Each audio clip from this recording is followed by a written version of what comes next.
Hi, everyone. Thanks for joining. My name is Nathan, and I am one of the marketing managers here at Data Science Dojo. We're really excited to have Florent Boyson here with us today. He is a behavioral economist over the last 10 years, also has a PhD, and he is an author at O'Reilly. So, Florent, why don't you go ahead and kind of give us a deeper dive into what our topic is here today? Yes, and thank you very much for having me, Nathan. So I'm juggling between two devices, so hopefully I'll get a slide going very smoothly up. Oops, sorry, that was not smooth. Okay, so so just to give you basically the very brief rundown, I did a PhD in behavioral economics, was a strategy consultant, and worked in analytics, then behavioral science, and I'm actually right now getting ready for a probable next role in experimentation. And as Nathan mentioned, I wrote a book with O'Reilly, which is really building on kind of all those experiences and trying to bring together that pretty much a decade of knowledge around, well, how can we understand behaviors and with analytics and behavioral science in business. And so to get into that and like why behavioral science should matter. So I'm assuming that a majority of people in this group are working in analytics and have only either that a passing interest in behavioral science. And so the question is, well, why should you care? You are a data scientist or a business analyst or a data engineer, you're working in analytics one way or another. Why should you care about behavioral science apart from the fact that it's fun? So you should care about behavioral science because all companies are in the behavior change business. Really, if you think about what a company is doing, on the one hand, it's trying to understand why people do or don't do certain things. So that's market research, UX research, and so on. And then they're trying to drive some of those behaviors. So buying product and even internally getting employees to be more engaged. So really, you can think in some way as a company as a changing behavior device. Well, we're wanting people were not doing one thing before the company existed, and now we want them to do it. And so I do genuinely believe that as an analytics professional, a behavioral perspective, or what I'll call a behavioral lens, can be a tremendous asset to get better at analytics and differentiate yourself from other people and then just get better results for your company. So why is that so? That's okay. Sorry. Why is that so? So really quick overview. So when we're talking about analytics, probably you may have heard this distinction between, on the one hand, descriptive analytics, then predictive analytics, and causal analytics, which sometimes also here is referred to as prescriptive analytics, which is not exactly the same thing, but pretty close. And really, in relation to what I was saying a second ago about behaviors in business, the different types of analytics tell us different things about behavior. And so obviously descriptive analytics provide a description. And so that tells us about past behavior or essentially in current instant behaviors. It's like, well, how many, so to take an example from pharma, when I was working in for a pharmacy company, well, how many prescriptions have we filled in the past month? How many of our patients have switched from the brand product to the generic? Descriptive analytics gives us description of what has been or what's going on.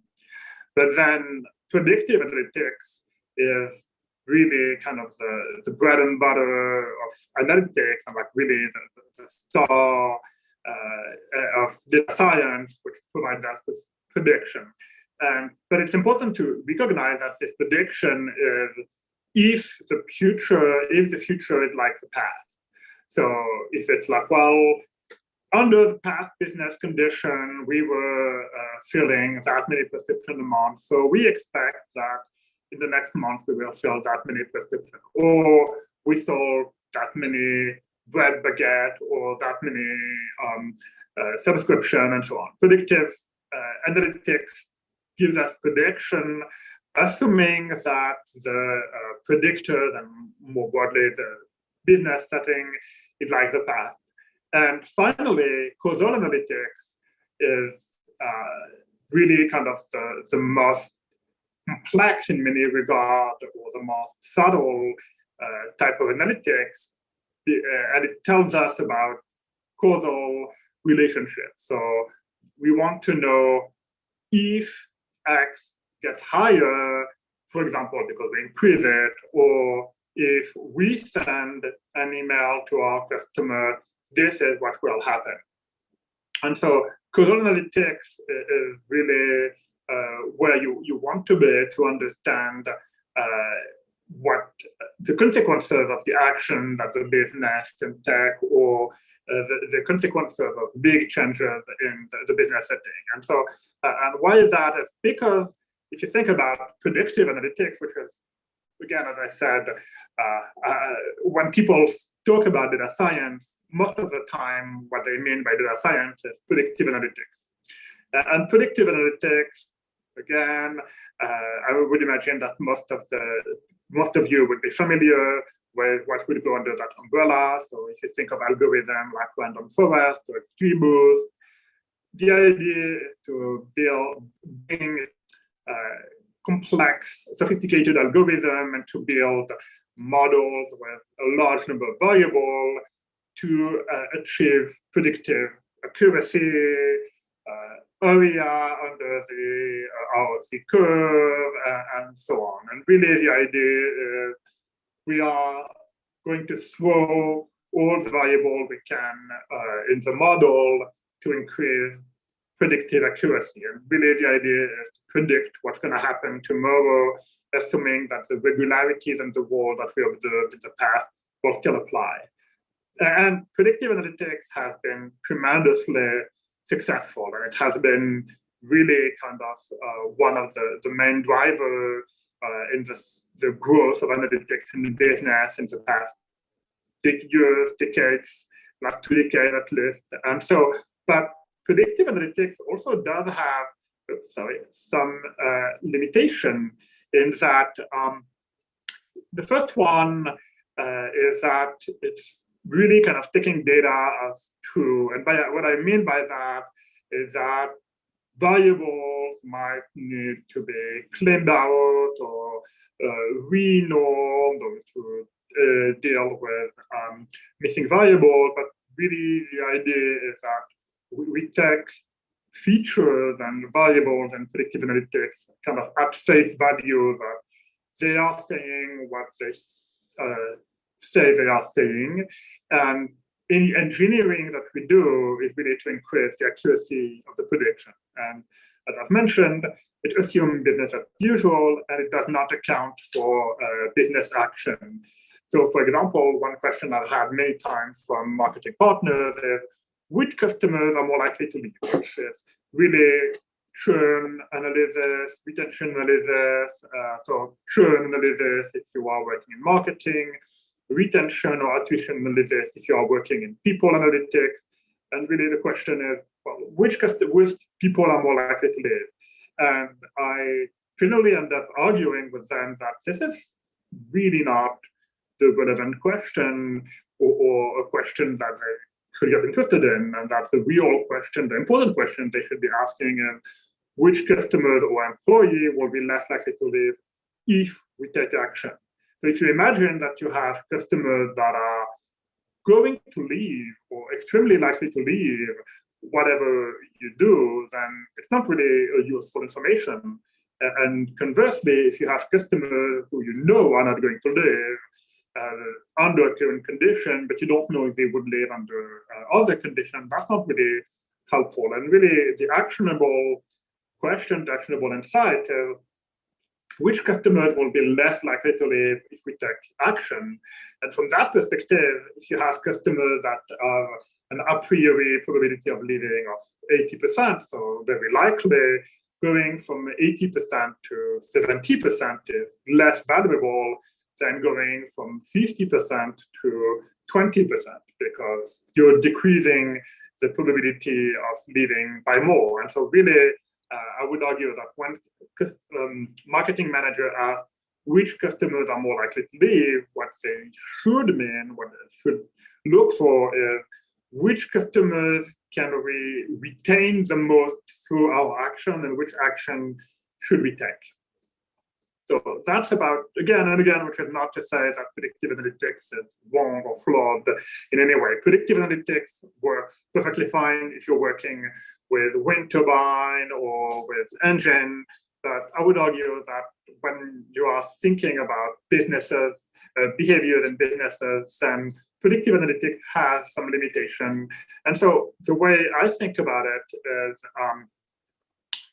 kind of bringing together causal and behavioral perspective. So, and I've coined the phrase causal behavioral framework, which is really, in a way, kind of just maybe a bit more grand than it really is, because really what it is about is just to say that you should adopt both a causal perspective and a behavioral perspective when you're doing analytics in business, and that going back and forth between those different slants or those kind of the different caps you can put in your head will allow you to be more effective with your data analysis. And so it's really what I mean by this idea of a causal behavioral framework. And also the idea, in a way, is that I have felt that there were very strong synergies between a causal approach and a behavioral approach. Like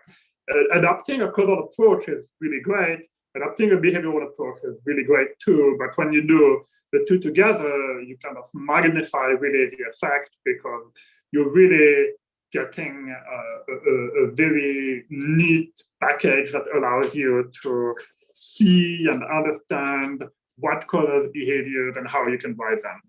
So talking a bit more about the different pillars of that framework and that approach. So the first thing I want to talk about is the behavioral perspective. And I would argue that even just by itself, even if you're only doing descriptive analytics or predictive analytics, adopting a behavioral perspective can yield really deep insight into what's happening in your business and can really by itself make you a more effective analyst. So what does that mean to take a behavioral perspective? So the first thing I want to say is that, so you've probably heard the phrase that data is a new oil. Although considering how things are going now, maybe we'll have to replace it soon by saying that data is the new wind power or solar power. But just going with the current dominant metaphor of data is the new oil, I wanted to kind of unpack a little bit that metaphor and say, well, when we say that data is the new oil, really data is the new crude petroleum. It is not the new cargo. Data is not, data need to be refined to really get what you want out of it. And so that's kind of where I would contrast this metaphor of refining and refining data, contrasted to the metaphor of cleaning data. If you think about what it means to clean data, cleaning means, well, there's some dirt or impurities that you want to remove. But other than that, the diamond in the earth is just that is perfectly fine, and you just need to remove the stuff you don't want, and then you to see the data. Whereas with petroleum, it's like, well, you really need to kind of transform its nature to get the value of it. And so what I mean by refining is that by and large, when you look at data that exist in businesses, it reflects the logic of business processes. And so one example I would give is that if you imagine a customer marketing team working on an A/B test, like, well, we want to send an email to our customers and see which customers buy if we send them an email with, say, a coupon or just like some news about our product.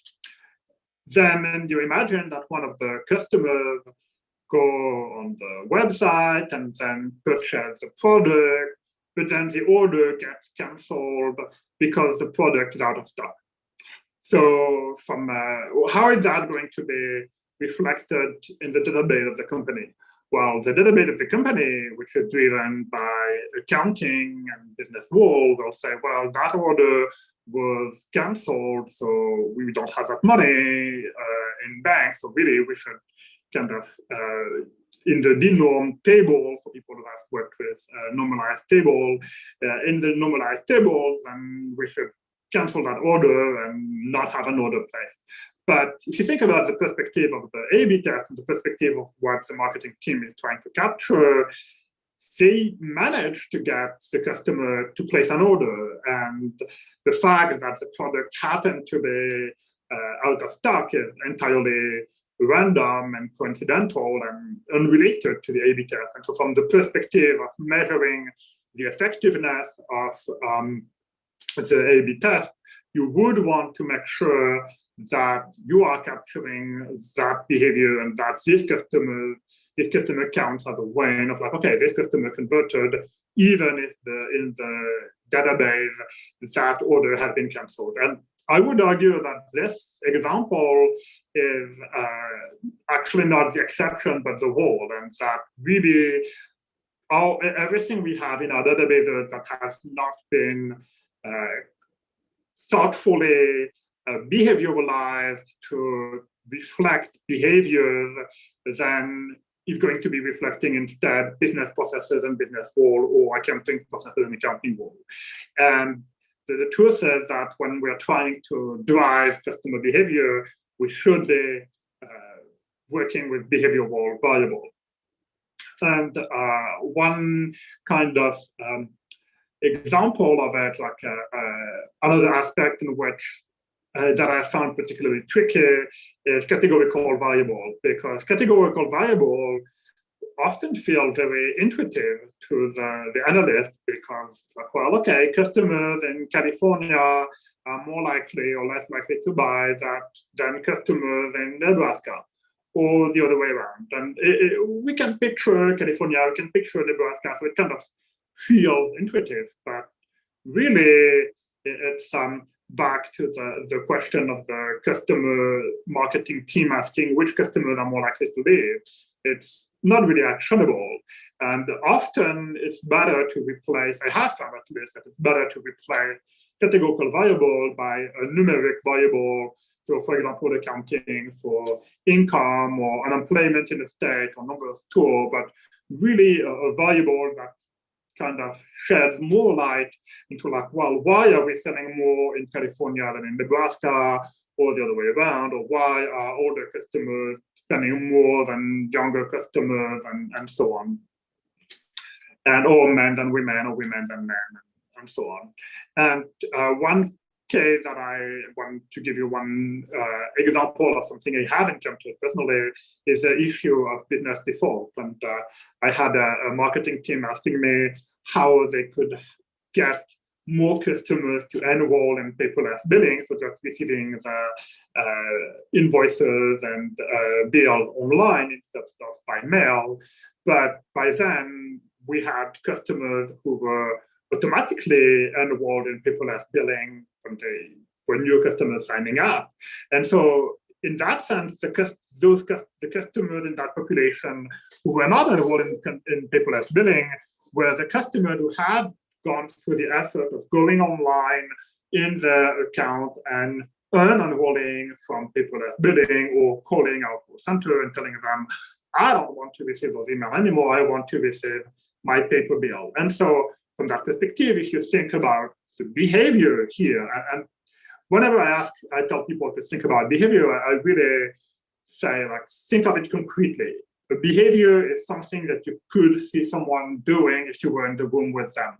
So being aware of something, not being a behavior. But here, the behavior is not signing up for the paperless billing. None of these customers are signing up for paperless billing. They are unsigning from paperless billing. And so just telling them paperless billing is great, it saves you time and money and it saves trees or whatever, is probably not going to be effective because they have gotten out of their way to de-enroll from paperless billing. And so really thinking through, well, why did they unenroll from it and how can we kind of alleviate the reason they had to unenroll, then that would be much more helpful to drive action.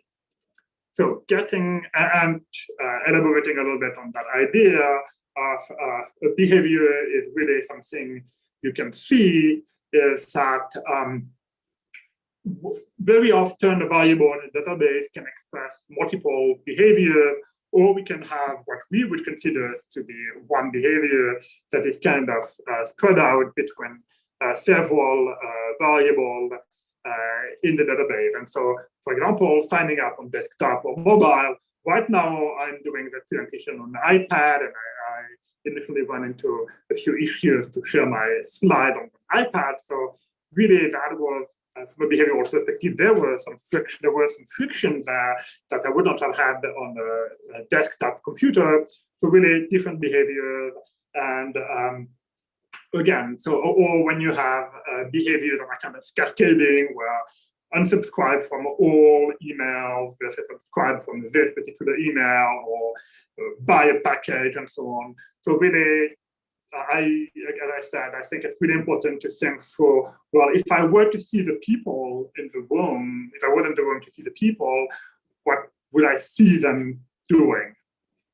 And finally, another example into the relationship between variable and behaviors is the question of price. And I was looking yesterday the box office numbers for some of the latest Marvel movies, and really one thing to note is that, well, we know that more people, we know that the box office receipts are higher, but that's probably driven in part by the fact that the price ticket has gotten higher. And so really, if we think through the question of, like, well, are more people watching movies in theater now than 10 or 20 years ago, then that's probably a very different question. Certainly the fact that we have people who keep going to the movie theater as price increase,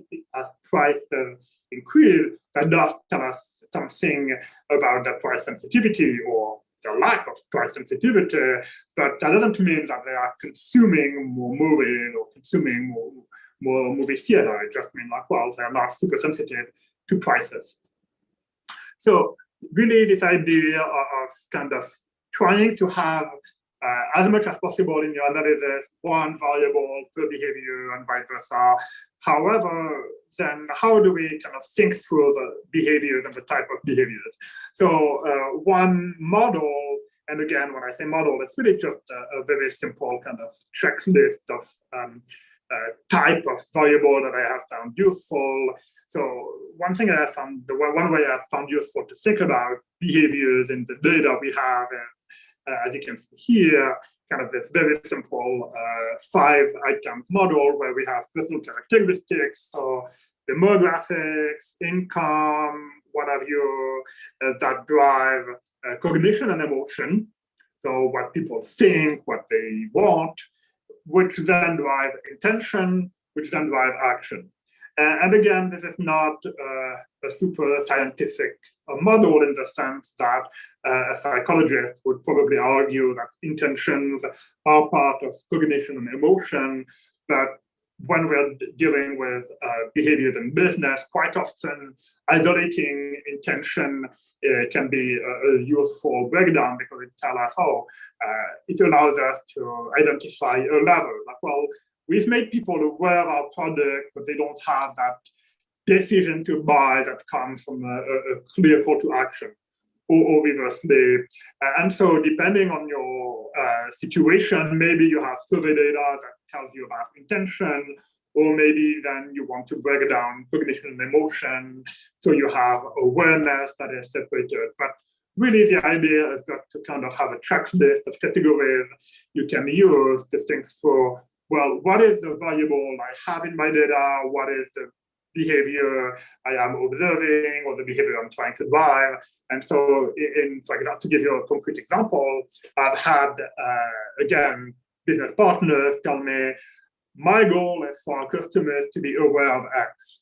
And in general, when I push them a little bit, it's like, well, they want customers to be more aware of X because they want customers to buy more product. And the implicit behavioral model is people are not buying our product because they're not aware of it. And which may be the case, but maybe they are aware of it, but they don't have the intention to buy, or they are aware of it, but their intention gets thwarted one way or another.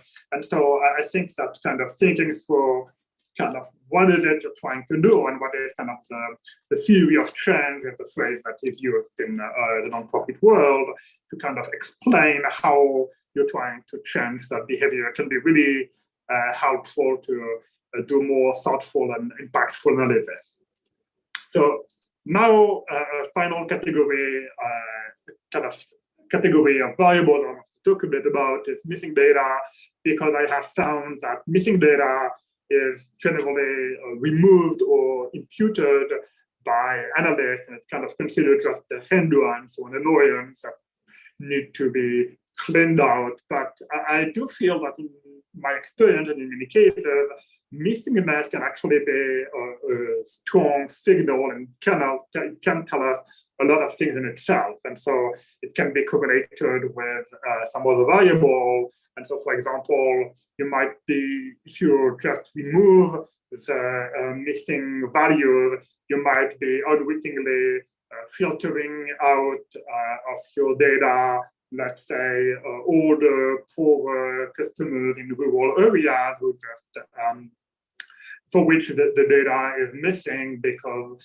they don't have access to internet, or they have some access to internet, but it's not high speed, and so they're just not using it, and so on. And it is also, I have found in some cases, missing data can just be a behavior in itself. It's like, if you're asking a customer to provide their email address or their phone number, and they refuse to provide it, that might be telling you something about their beliefs or personality, or the amount they have of trust they have into your company. So really, in many cases, missing data can be very insightful. And one last example about missing data that kind of speaks to the nature of kind of what data makes it to a database.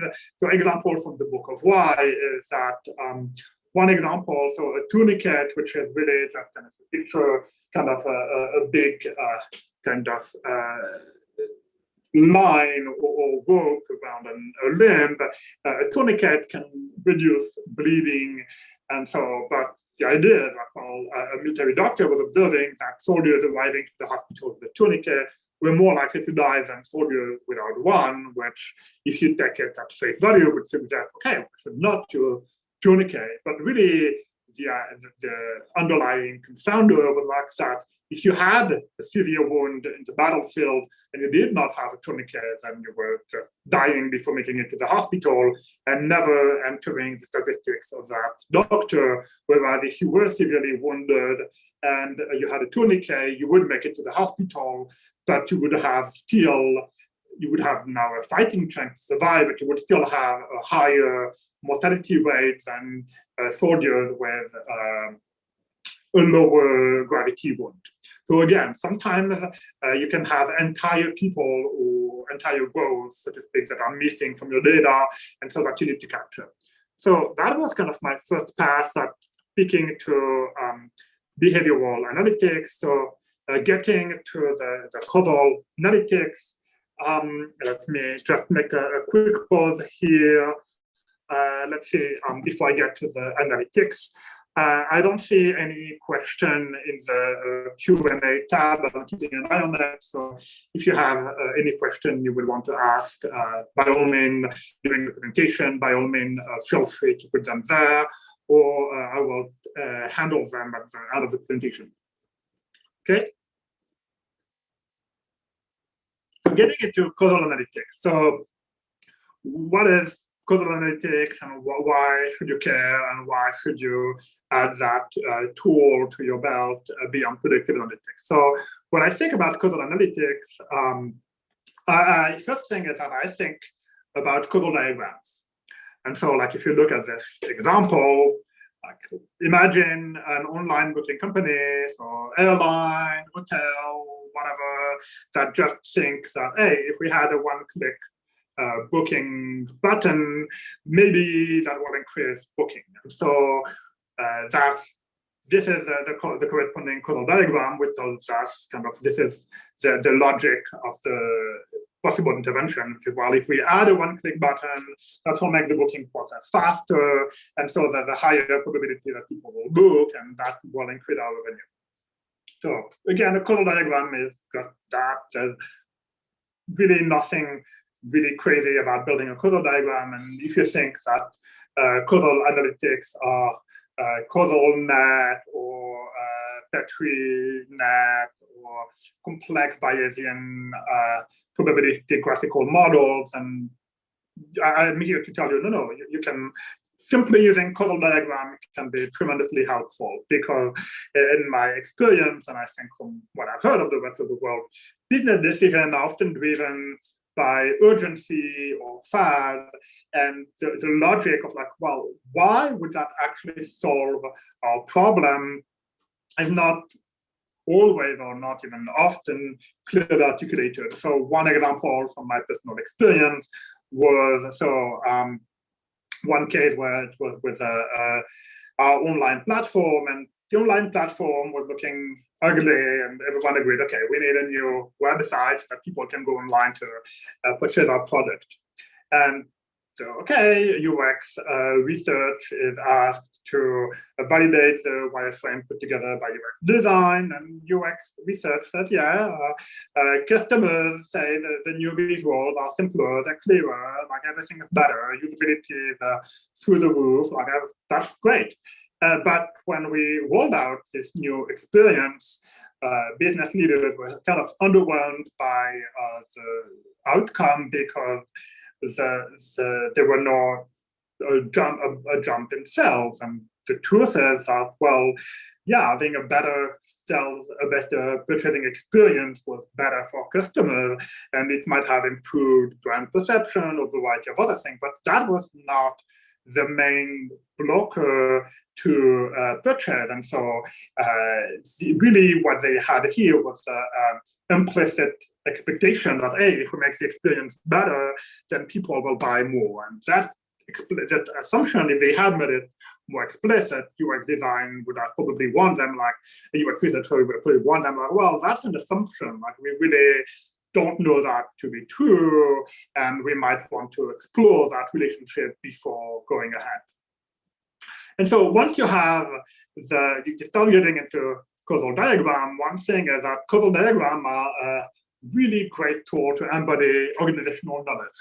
What do we know about what drives behavior? Like what causes what? And so here, like looking, for example, if you imagine a fast food store, which is asking itself, okay, well, does the sales of ice cream impact the sales of bottled water?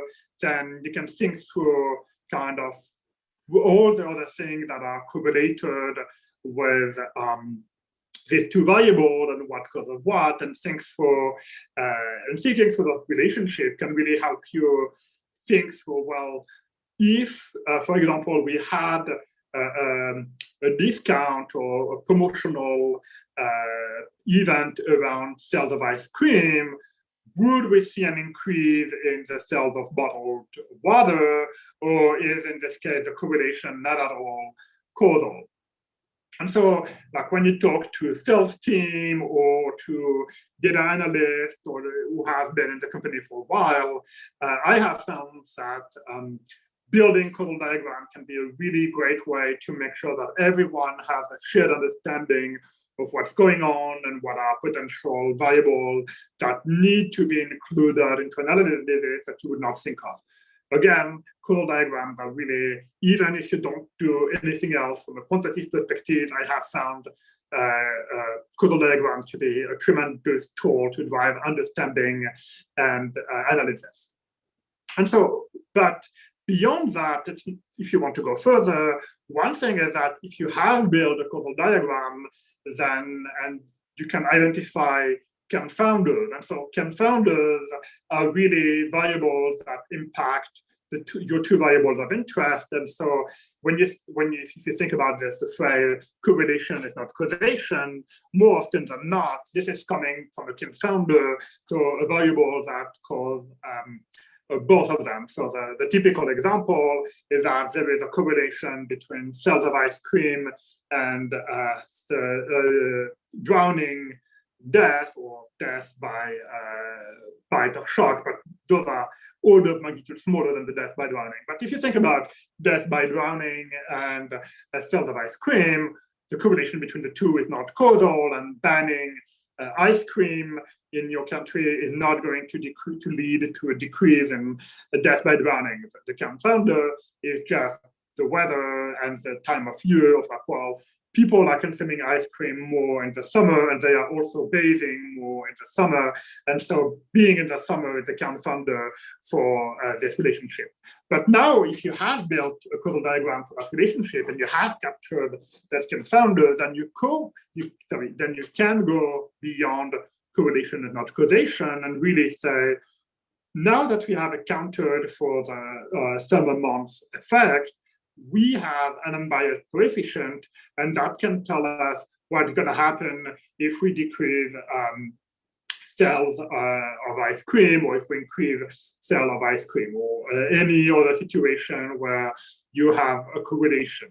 So again, correlation is not causation, or not necessarily causation is true, but that's only kind of a first step. And if you can build a causal diagram and you are confident that you have captured the relevant variable and you have captured the relevant confounder in your analysis, then you can and you should be confident that, okay, this coefficient that I am measuring in my regression is a causal coefficient.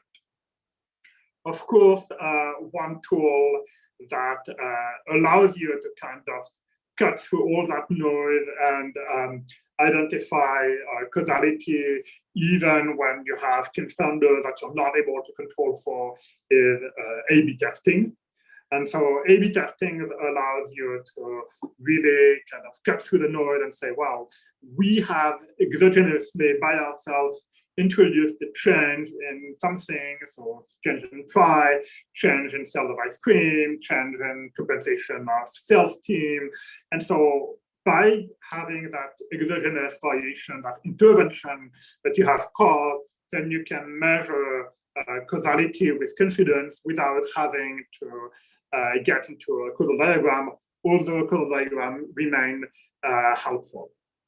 So really, again, from that perspective, the causal diagram can also be helpful if you want to advocate for A/B testing by saying, well, here in this situation, we have this and that variable that are potential confounders that we cannot capture. So we need to run an A/B test to determine causality. And that is, in my experience, a great way to reduce political fight, or a situation where a decision is made based on the highest paid person opinion, which, again, hypo decision making is really the best way, or we've always done it this way, or we know this for a fact, we don't need to measure it. Those are not the best way to drive action in business. And so as a business analyst or data scientist, by bringing together the causal and behavioral perspective, you can advocate much more effectively for A/B testing. Just one word of warning, and then I'm getting to the end of my presentation. Just one word of warning is that statistical analysis is really, by and large, the easiest part of testing. And in my experience, I don't think I have ever run an A/B test that failed, where it's like, oh, we did not do the right statistical analysis, or we could not run the right statistical analysis, and so we run this A/B test for nothing. No, really, the difficulty is, can you run the test? Will your business partner give you the time and the budget to run the test? Can IT implement it? Is randomization done correctly? So as much as people really kind of often talk about z-test, t-test, and all the statistics of that are for experimentation, in my experience, those are rarely the blockers of experiment, and really the more important is kind of the concrete design and the implementation. So all of that, and I'm going to just skip this one thing one on time, but just to give you one word. So basically, if you have a quantitative background, so in statistics, data science, and you're comfortable with quantitative analysis yourself, then I would definitely recommend you look into instrumental variable, which allow you, by running experiment, to understand the impact of endogenous variable on other variables. So for example, the example I give here is that, well, if you send thank you note to customers, that and you randomize which customers get a thank you note, then that allows you to get randomize the variation of customer satisfaction, and then you can measure the effect of that randomized customer satisfaction on the other things. So really, if you have variables that you are interested in understanding their consequences, but they are highly endogenous, then you should, I would encourage you to look into instrumental variable, which, and I'm getting to my conclusion, I talk about in my book, and you can also see in the econometrics book.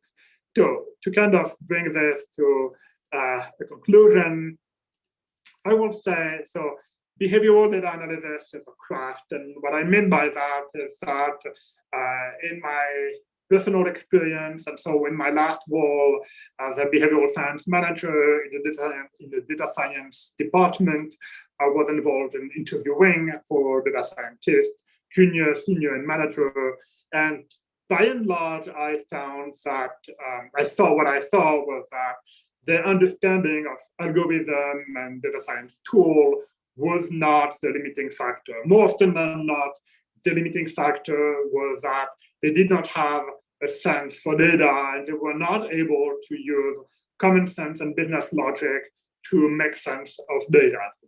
You would show them some data, a table of data that was nonsensical or had some glaring error that should raise red flag, and they would get into algorithm discussion. And so really one of the things lesson I would encourage you to take from this presentation, regardless of anything else, is to kind of accept kind of the manual labor dimension of data analysis, and really trust more your common sense and your business logic. It's to take the duck. If it looks like a duck, looks like a duck, and like a duck, probably a duck. If it smells funny, it looks funny and sounds funny, there's probably something funny going on in your data, and trying to dig deeper into what's happening, into the behaviors that generated that data and how those behaviors are transcribed in the data can really save you a lot of time. Because if you build the right algorithm on data that is utterly wrong, then even the best algorithm is not going to save you from data that doesn't say what it's supposed to say.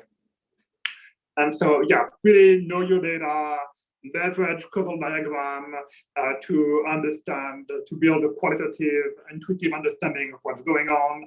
And then, if you can, in your business, run A/B test to cut through all potential confounders and measure causal relationship. And one final word is something that not a data scientist, but a UX researcher told me, which really stuck with me. What can I get away with? As an analyst in business, your job is not, in my opinion at least, your job is not to be a guardian of truth and to keep telling people, no, you cannot draw that conclusion, because just to take another phrase I've heard, to keep telling people that their bodies are ugly, and like, no, you cannot draw that conclusion. No, no, no, all the time will not make you friends, and will not make you get ahead in business. Your job is to drive effective and impactful business decision. And that means accepting some level of uncertainty and being like, okay, here, our variable, our impact is not statistically significant because our confidence interval is barely crossing 0.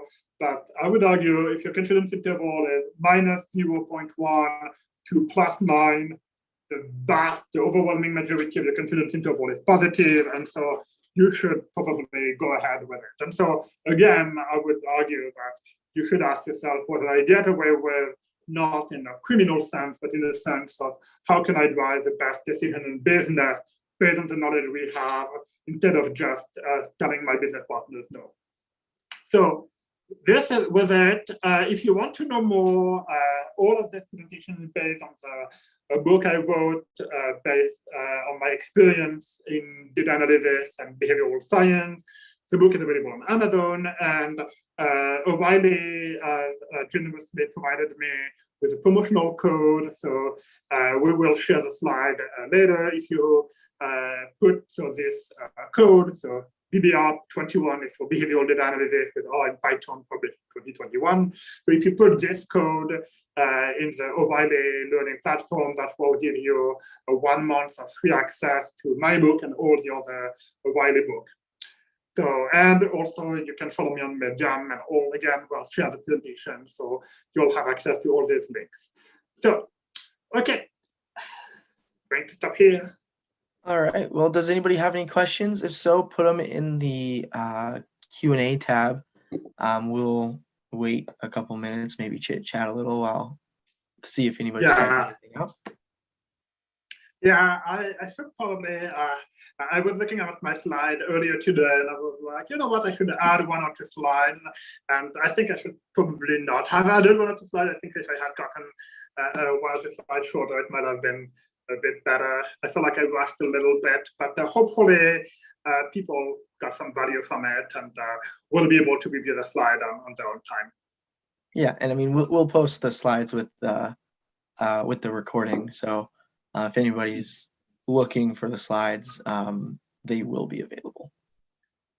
Oh, and beyond any question, if someone blatantly disagree with my approach and want to say so, I've actually had some very heated but very interesting conversation with some of my peers.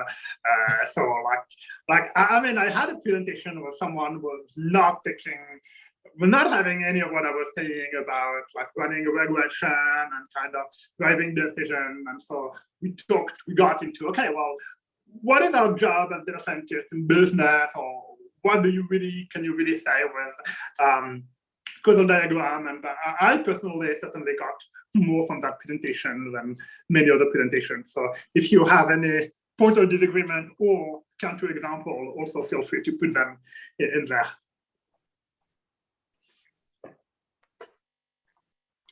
Okay.